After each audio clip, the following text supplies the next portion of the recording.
کیا وضو کرنے کے بعد کھانا کھانے سے یا پینے سے، اور کھانے میں چاہے وہ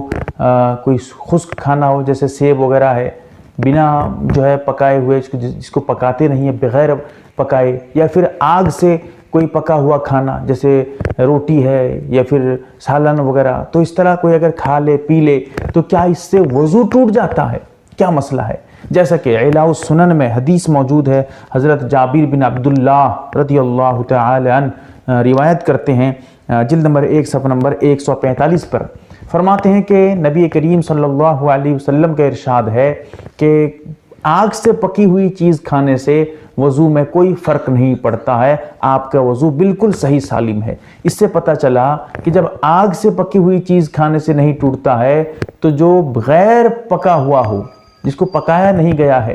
وہ تو بلا تردد جائز اور جو ہے اس میں کوئی حرج نہیں ہوگا۔ اسی لیے مسئلہ بھی یہی ہے، کھانے پینے سے، چاہے پیٹ بھر کے کھانے سے، چاہے اونٹ کا گوشت کھانے سے، یا کسی اور جانور کا گوشت کھانے سے، یا کوئی بھی کھانا کھانے سے آپ کے وضو میں کوئی فرق نہیں پڑتا ہے، آپ کا وضو بالکل صحیح ہے، نہیں ٹوٹتا ہے۔ اللہ تعالیٰ سمجھنے کی توفیق دے، آمین یا رب العالمین۔